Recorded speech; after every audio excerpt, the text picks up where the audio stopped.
전능하신 하나님이십니다. 신실하신 하나님이십니다. 전능이라는 말과 신실하는 말, 하나님은 능치 못할 일이 없으시고 하나님은 정직히 그리고 성실히 하나님이 하신 말씀들을 이루어갔습니다. 우리는 바로 이 사실을 주목하고 또 이 사실을 믿습니다. 그리고 믿음의 여정 속에서 늘 주님이 우리와 함께 하십니다. 그런데 이것을 믿지 않으면 우리는 늘 주님 안에 있지 않게 되는 것입니다. 이것이 진정한 축복, 하나님과 함께 있다라는 것을 깨닫고 하나님 앞에 늘 서 있다라는 것을 알고 사는 인생, 이것이 바로 성공적인 인생입니다. 여러분들에게 그런 성공적인 인생 매일같이 경험하시기 바랍니다.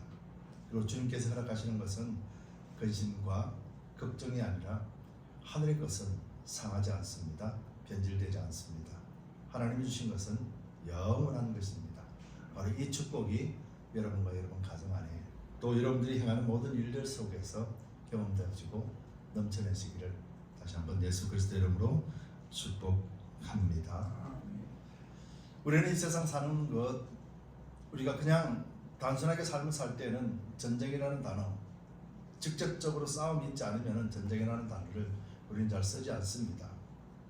근데 우리가 신앙 안에서 보면은 모든 삶이 전쟁이라고 성경이 말씀하시는 것에 동의하게 됩니다. 왜냐하면 이 전쟁이라는 것이 항상 평온한 것을 요구하는 것이 아니기 때문에 그렇습니다. 전쟁은 분란을 일으키고 전쟁은 파괴시켜버립니다. 전쟁은 분열시켜버립니다. 그래서 전쟁은 소멸시켜버립니다. 그런 측면이라면 성경에서 말씀하시는 전쟁, 매일같이 우리는 그 전쟁 안에서 살게 됩니다. 단편적인 예를 들더라도 우리의 마음이 그렇죠. 예수님을 잘 믿으면 정말 행복해야 되는데, 나는 잘 믿다고 생각하는데, 나는 잘 믿는다라고 믿는데 왜 우리의 인생은 행복보다도 어려움이 더 많을까? 왜 기쁨보다도 화나는 일이 더 많고 왜 슬픈 일이 더 많을까?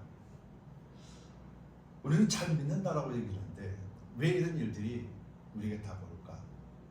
우리는 이것에 대해서 많은 의구심을 갖고 또 이것을 바라보면서 우리는 많은 혼돈을 겪게 됩니다. 그럴 때 저는 이런 질문들을 해봅니다. 잘 믿는다고 하면은 아무 일이 없을까? 잘 믿는다고 하면은 어떤 일도 나타나지 않을까? 그래서 성경 안에 들어가 보면은 예수님은 성령 충만하셨는데 십자가를 죽으셨어요. 베드로 사도나 바울 사도도 그렇게 성령이 충만했고 하나님을 인하여 너무도 행복했는데 감옥에 들어갔고 순교했고 그리스도의 복음을 아무리 전하고 기쁜 마음으로 전해도 그를 대적하는 사람들이 있었고 그를 죽이려고 하는 사람이 있었다. 그런 사람들은 그렇게 그런 일을 당하면 안 될 거 아닙니까? 우리 생각에 하나님 앞에 열심을 다하고 잘 믿는다라면 하나님 이런 일이 나에게는 없는 것이 마땅하지 않습니까? 라는 생각을 완전하게 뒤집어 버리는 사건들이 성경 안에 들어가 보면 비일비재하다라는 것이죠. 그럼 과연 좋게 잘 믿는다라는 것이 뭐며 잘 믿음의 결과라는 것은 어떤 것일까? 우리는 이때 비로소 다시 한번 생각하게 되는 거죠. 세상을 바라보면 잘 믿고 축복이라는 것은 세상에서 어려움이 없고 그리고 부귀영화를 잘 누리고 또 기쁜 그런 마음으로 또 나눠주고 같이 더불어 사는, 그래서 그 조건이라는 것은 내가 일단 행복해야 됩니다. 그리고 조건은 나에게는 아무 일도 일어나지 않아야 됩니다. 근데 막상 그 일이 일어나게 되면 나는 그 뒤에 따라오는 모든 것들을 다 던져버립니다. 이것이 우리의 삶의 방식입니다. 이것이 우리의 신앙의 모습입니다. 그렇다면 우리는 과연 바른 신앙의 길을 지금 가고 있는가? 또 성경은 이렇게 말하죠. 두려워하지 말라. 성경은 두려워하지 말라 그럽니다. 그런데 우리는 그 두려움, 주저함이 많이 있습니다. 아니 분명히 성경은 두려워하지 말라 그랬는데 나는 왜 이렇게 두려워할까? 나는 왜 이렇게 상황 속에서 방황할까? 그럼 왜 우리를 두려워하지 말라 했을까? 이런 부분에 대해서 우리는 계속해서 끊임없는 질문이 있어야 될 줄 믿습니다. 그 질문은 여러분들에게 바르게 인도하십니다. 그리고 질문이 바르면은 바른 대답을 얻게 될 것입니다. 대부분 사람들은 싸움을 싫어합니다. 싸움을 좋아하는 사람은 아마 한 명도 없을 것입니다. 그러나 어쩔 수 없이 일어나는 일들, 요즘도 지금 세계사를 보면 지금 전쟁이 지금도 치열하게 진행되고 있죠. 우리가 아는 우크라이나, 러시아 전쟁, 또 유럽과 또 러시아 간의 암묵적인 전쟁, 또 이스라엘과 그 주변 국가들에 대한 전쟁, 정치적으로도 죽이고 살리는 전쟁, 경제적으로도 내가 더 많은 것을 얻고 이익을 취하기 위해서 벌이는 경제적인 전쟁. 또 사람들은 어떻습니까? 각기 옳은 소견, 내가 옳다라고 생각하는 사람들이 무리가 모여서 각자 자기 의견과 자기 말이 옳다라고 주장하며 서로를 깎아내리고 그 속에서 감정이 상해버려가지고 원수처럼 다시는 쳐다보지 않는 그런 관계, 그런 전쟁. 가정은 또 어떻습니까? 가정은 또 남편과 아내라고 하는 한 몸을 이루는 가정에서도 서로가 미워하고 성격이 맞지 않네. 그리고 또 삶이 어렵네. 여러 가지 이유로 인해서 가정을 스스로가 깨어버리고 자녀들에게 고스란히 또 그 어려운 환경을 물려줍니다.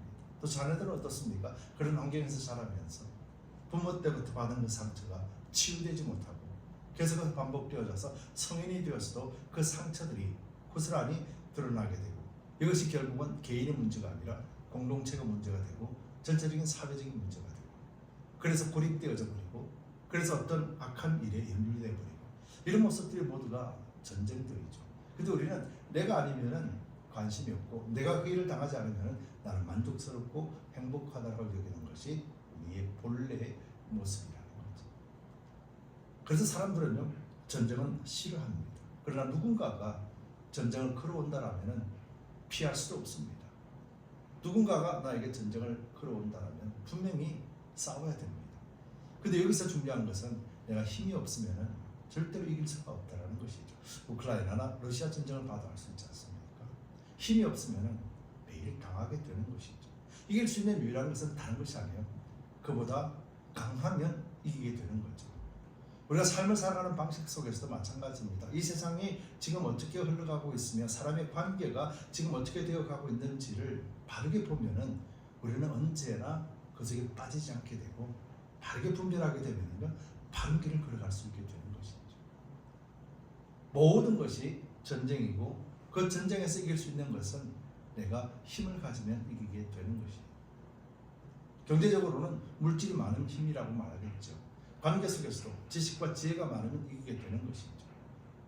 그리고 사람의 수가 많으면 이길 수 있는 것이고 무기가 많으면 이길 수 있는 것이고 이길 수 있는 여러 가지 원인들이 있지만 그것을 한마디로 요약하면 힘이 강하면 이기는 거예요.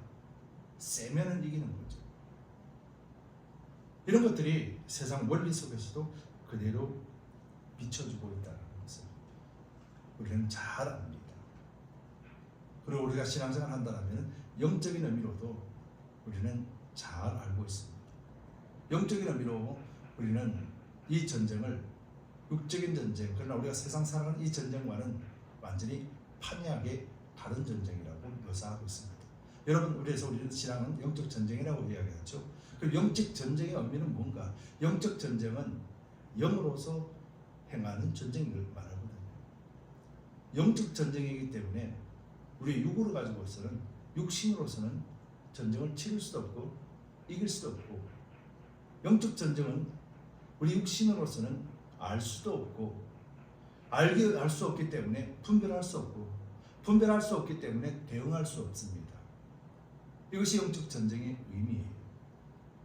그렇기 때문에 우리는 모든 것들을 전쟁이라고 비교하시는 성경의 말씀을 우리는 잘 이해를 해야 될 줄 믿습니다. 저는 에베소서를 통하여서 교회 7방면에 대해서 지금 말씀을 드렸고, 오늘은 마지막으로 군대, 용사에 관하여 교회는 군대다, 용사다 라는 말씀을 갖게 나누는 걸 원합니다.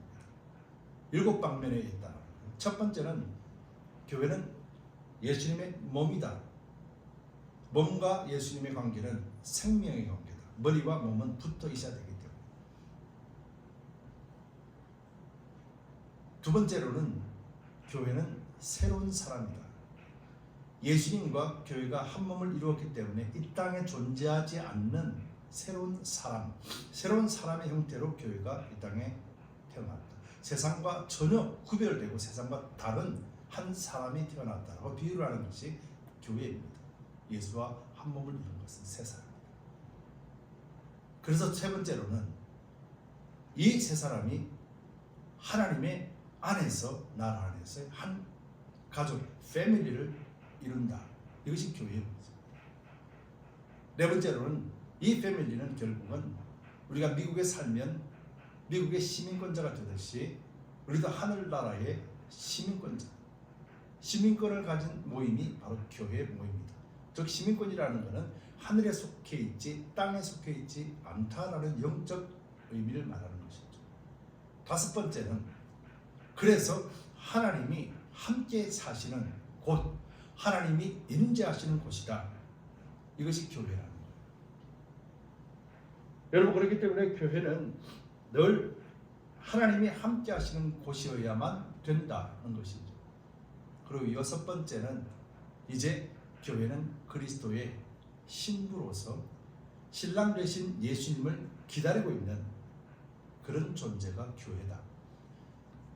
신부라는 것은 오직 신랑을 바라보고 신랑이 오실 것을 기다리고 혼인잔치를 기다리는, 그래서 신랑 기다리는 신부는 언제나 고운 옷을 입고 정결하게 정갈하게 기다리는 모습이에요. 이것이 교회의 모습입니다. 그래서 다른 남자와 만나지 않고 다른 사람과 함께 나가지 않는 것, 즉 우상을 섬기지 않고 하나님 외에는 다른 것을 전혀 관심을 두지 않는 것, 이것이 교회의 모습, 바로 신부로서의 모습입니다.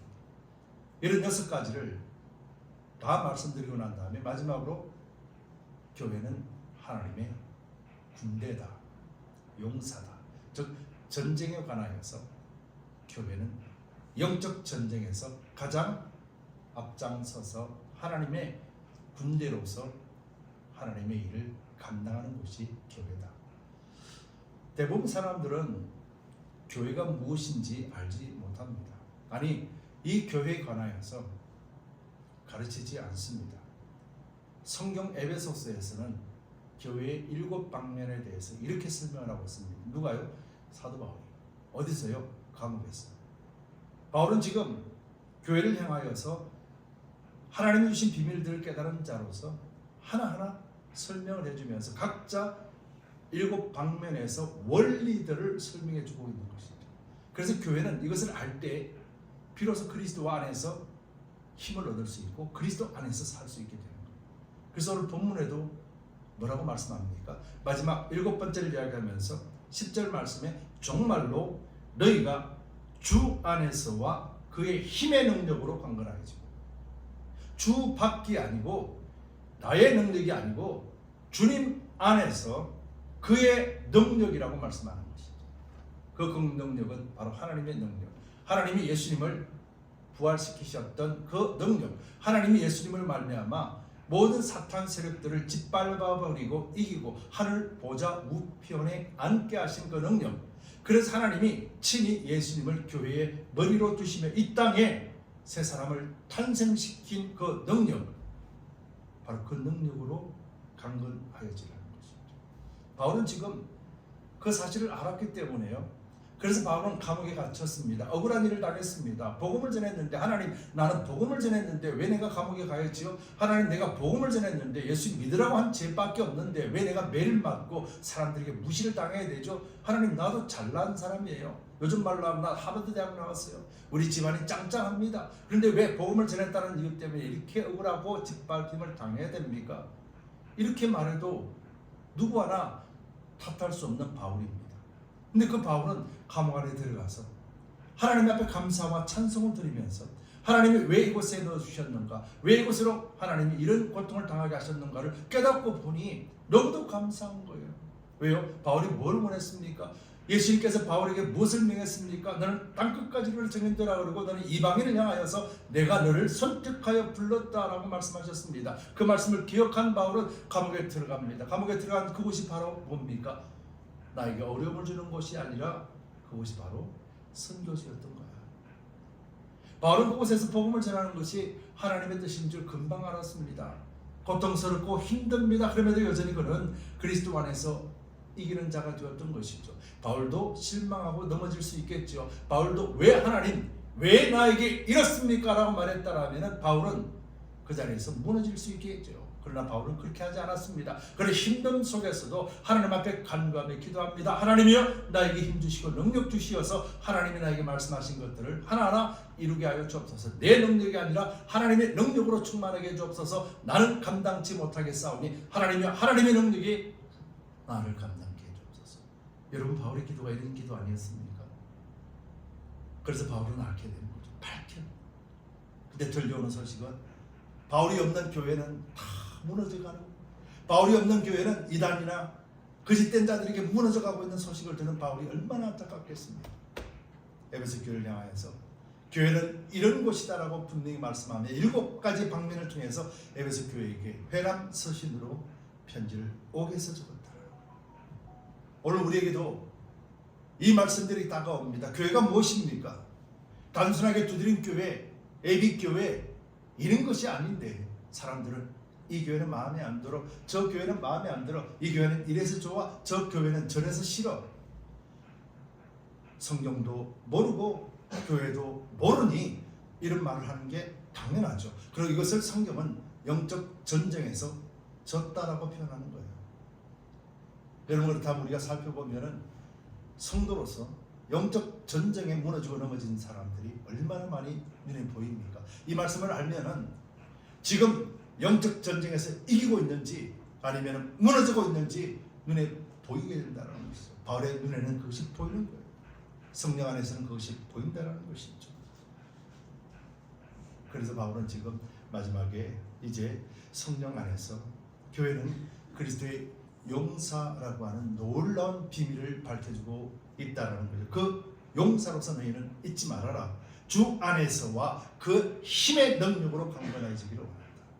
바울이 지금 자신의 힘과 지식과 능력이 아니라 하나님이 주신 능력, 주님 안에서 떠나지 않고 예수님 안에서 있기 때문에 그는 늘 평온한 것입니다. 여러분, 왜 우리는 불안하고 왜 우리는 불평불만이 쌓이는 줄 아십니까? 예수님 밖에 있기 때문이에요. 예수님은 분명히 말씀하셨어요. 예수님 오시고 난 다음에 분명히 말씀하셨습니다. 하나님의 나라가 임했다. 우리가 믿는다라면 하나님의 나라가 임했음을 믿는 것입니다. 그래서 예수님 말씀합니다. 하나님의 나라는 먹고 마심에 있는 것이 아니다. 그런데 우리는 먹고 마심 따라 육체적 욕과 안목적 욕과 이생의 자랑을 따라 사는 그 삶을 바꾸지 않기 때문에 언제나 불평불만입니다. 나에게 행복은 물질, 건강, 명예이기 때문에 이것이 채워지지 않으면 하나님 뭐 하십니까? 내가 이렇게 열심히 하는데 좀 채워주시지. 하나님의 나라는 먹고 마심에 있는 것이 아니라 성령 안에서 의와 평강과 희락이라. 감옥에 갇혀 고통을 당하면서도 그리스도 안에 있기 때문에 의와 평강과 희락을 빼앗기지 않기 때문에 하나님의 용사로, 군대로서, 신부로서, 번속으로서, 시민권자로서 하나님의 같은 패밀리로서 그리스도의 새 사람으로서 그리스도의 몸으로서 변하지 않는 온전함을 지킬 수 있게 되는 것이죠. 그래서 바울은 말합니다. 정말로 너희가 주 안에서와 그의 힘의 능력으로 강건하여지고, 바울은 지금 자신의 종말을 이야기하는 거예요. 누구에게든지 종말은 다가옵니다. 누구에게든지 마지막은 있습니다. 그런데 그 마지막에 이길 수 있는 유일한 것은 내 신앙, 내 믿음 좋다가 아니라 절대적인 주님 안에서 있는, 그래서 그의 힘, 능력, 하나님의 힘과 능력만이 우리를 끝까지 승리자로 하게 되는 것이죠. 그런데 왜 그렇게 하냐? 11절에 뭐라 그럽니까? 마귀의 계획을 능히 대적하기 위하여 하나님의 전신갑주를. 여러분, 우리는 영적 전쟁이라고 말합니다. 그런데 영적 전쟁이라고 말하면서도 영적 전쟁의 의미를 모릅니다. 영적 전쟁을 말하면서 이 전쟁이 어떤 전쟁인지를 모릅니다. 그래서 성경이 이 전쟁에 대하여 말씀하시는 것을 알지도 못합니다. 배우지도 않습니다. 여러분, 성경에서는 이 영적 전쟁에 대하여 우리 보고 직접 나가서 싸우라 말하지 않습니다. 우리 보고 가서 사단과 싸워서 이기고 돌아오라, 성경 그렇게 말씀하지 않습니다. 그런데 우리는 사단하고 직접 싸운다고 생각해요. 예수님, 나에게 힘 주시옵소서. 내가 넉넉히 이기고 나갈 수 있도록 나를 지켜주시옵소서. 나를 보호해 주시옵소서. 성경 그렇게 말씀하지 않는다고요. 성경은 오늘 악한 괴계를 대적하고 능히 이기기 위해서 뭐라고 그럽니까? 전신갑주를 입어라 이야기하는 거예요. 우리는 전신갑주를 입기만 입으면 되는 것이에요. 전신갑주는 우리가 지난번에 살펴보았기 때문에 구체적으로 더 이상 들어가지 않겠습니다. 전신갑주는 뭡니까? 진리로 허리띠를 띠고 믿음의 의의 방패를 가지고 화평의 복음의 신발을 신고 구원의 투구를 머리에 쓰고 믿음의 방패를 가지고 성령의 검, 말씀의 검으로 무장하는 것이죠. 이것이 오늘 본문에 나와 있는 전신갑주를 입으라는 거예요. 입으라는 것은 누가 입어야 됩니까? 하나님 입혀주시는가요? 아니죠.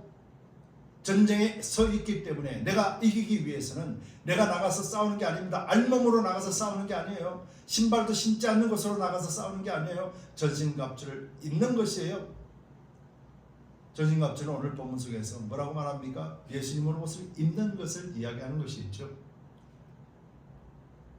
여러분, 이것이 예수님께서 우리에게 주신 거예요. 그럼 왜 전신갑주만 입으면 되는가? 예수님을 입으면 되기만 되나? 성경 이렇게 말씀합니다. 출애굽기 12장 41절 한번 비춰주시기 바랍니다.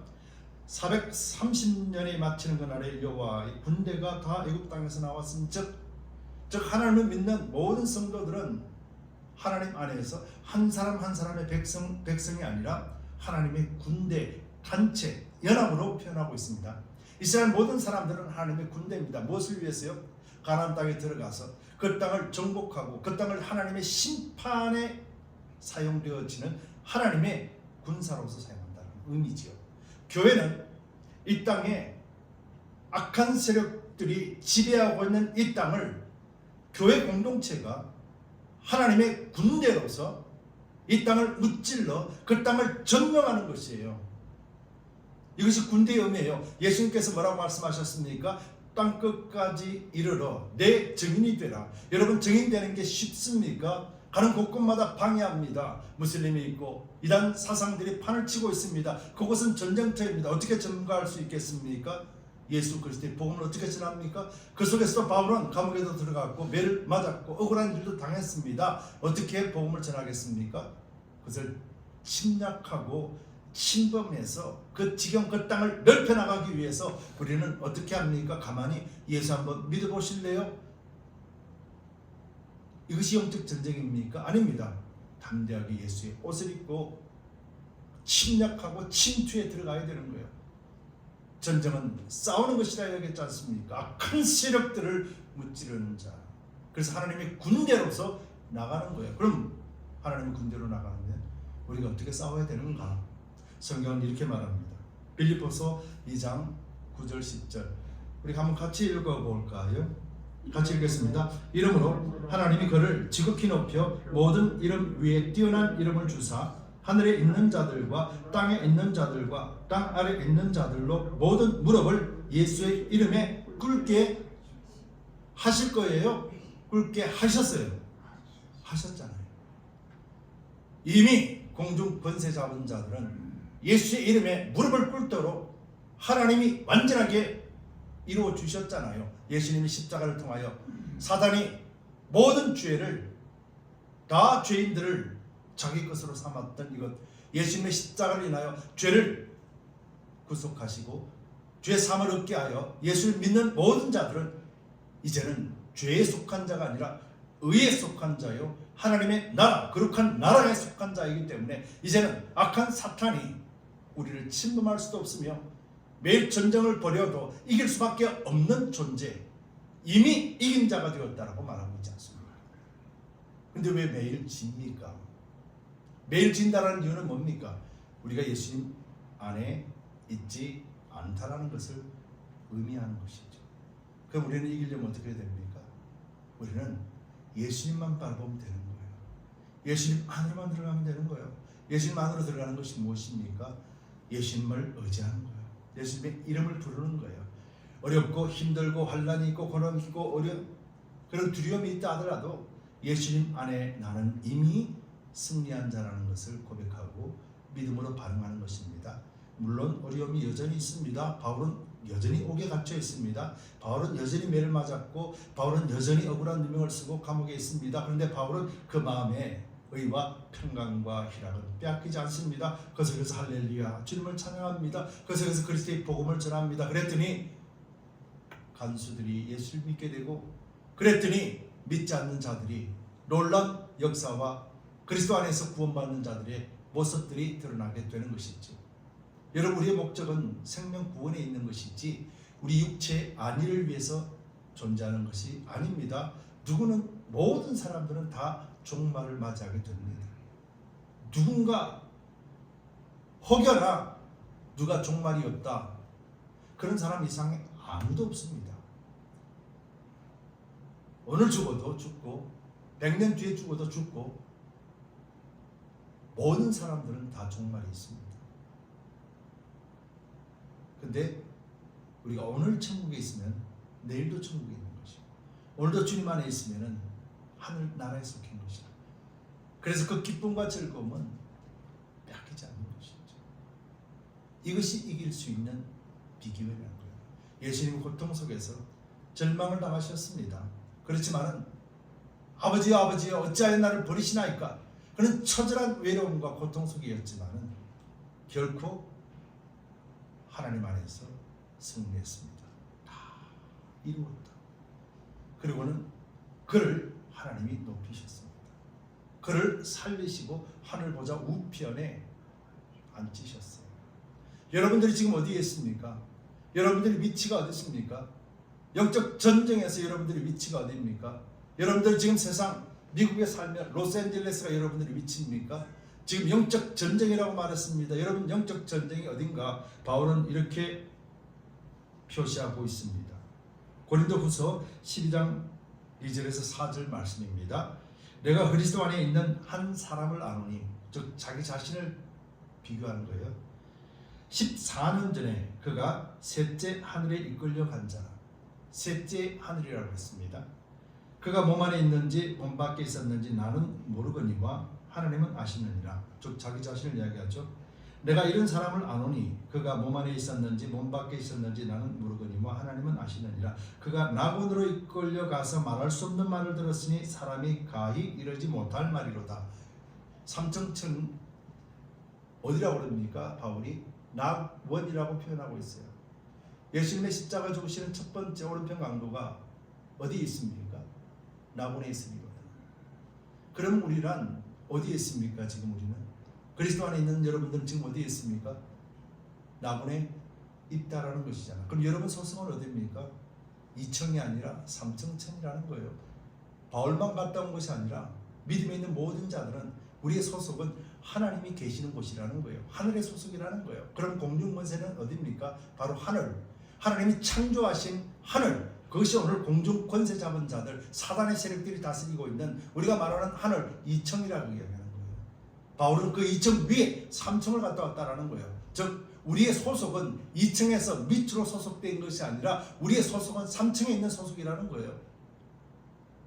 3층은 아무나 있는 것이 아니라 예수님 안에 믿음 안에 있는 자가 거하는 곳이라는 거예요.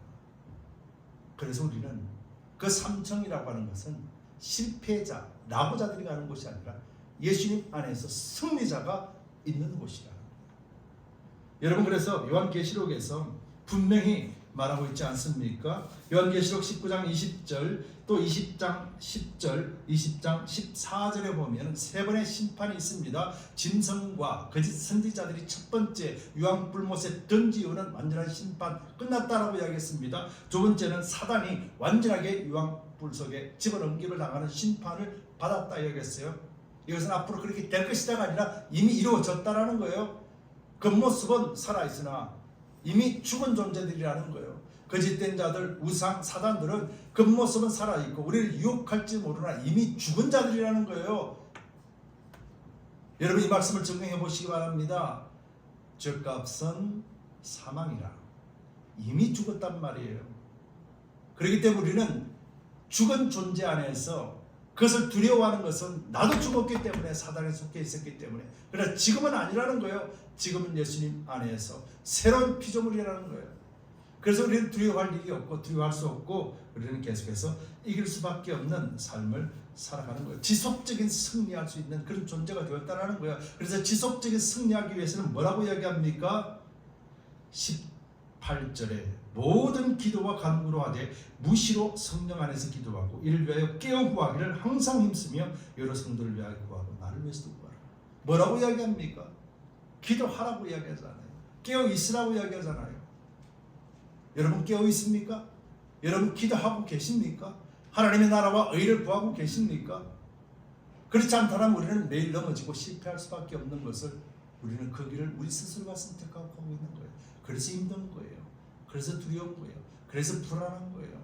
그래서 하나님의 말씀을 믿지 않는 거예요. 이것을 바로 불순종이라고 이야기하는 거예요. 여러분 불순종은 하나님이 원치 않는 거예요.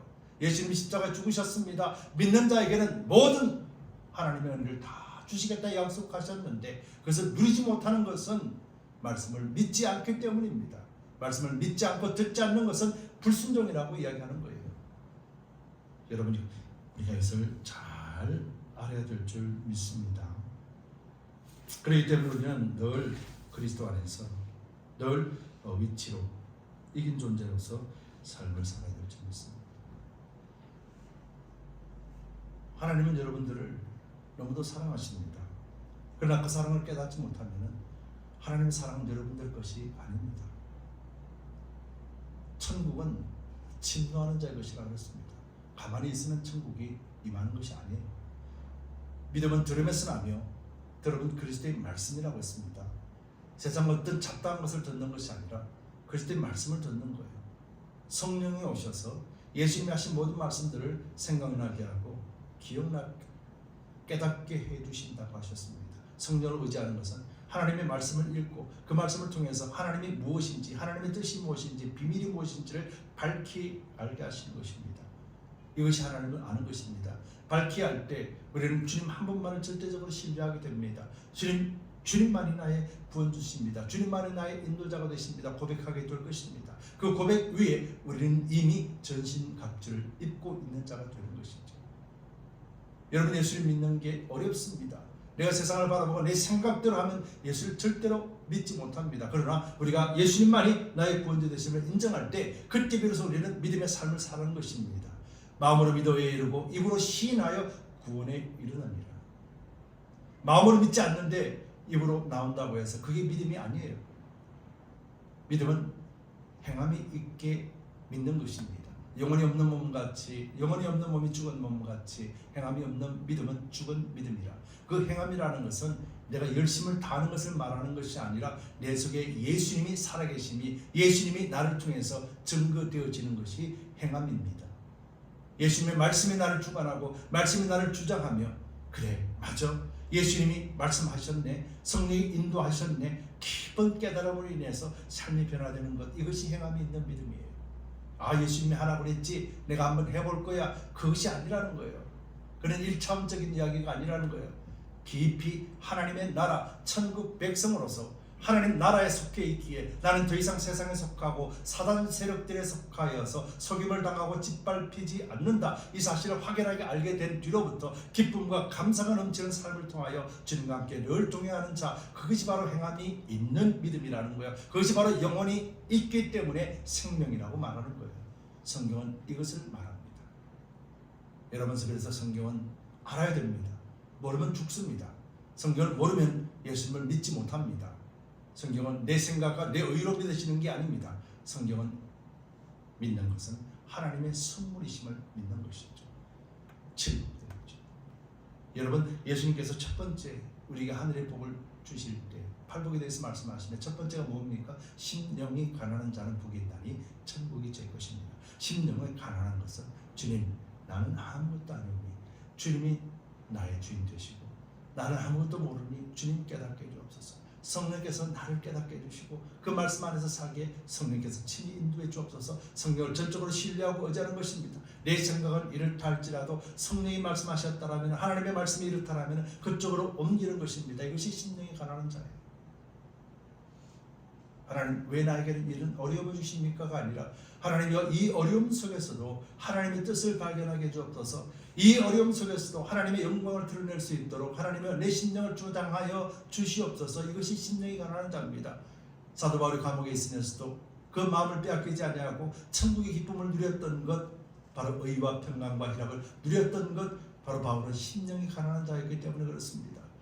내가 이렇게 많이 배우고 많이 가지고 이렇게 가문이 좋은 데서 태어나고 이렇게 했는데 왜 하나님 나를 이렇게 고생시킵니까가 아니라 이것을 배설물로 여길 만큼 하나님의 그 큰 은혜가 자기를 채우고 또 채우고, 그래서 자기가 자랑했던 모든 것들이 배설물로 여길 정도로 가치가 없다는 걸 깨달을 때 비로소 그는 그리스도 안에서의 참된 믿음의 길, 신앙의 길, 승리의 길, 의의 길, 복된 길을 가는 것이죠. 바울의 길만이 아닙니다. 바로 여러분들의 길입니다. 여러분들이 예수님만 바라보시면 그러면 그의 이름 안에 권세가 있고 그의 이름 안에 승리가 있고 그의 능력으로 여러분들을 온전하게 하실 것입니다. 정말로 너희가 주 안에서와 그 힘의 능력으로 강건하여지고, 여러분들에게 예수 그리스도 안에 있는 것과 하나님이 그를 살리신 그의 능력이 여러분들에게 있음을 믿으시고 한 주간 그리스도와 함께 동행하며 진정한 승리자로서의 맛을 누리시기를 예수 그리스도의 이름으로 축복합니다.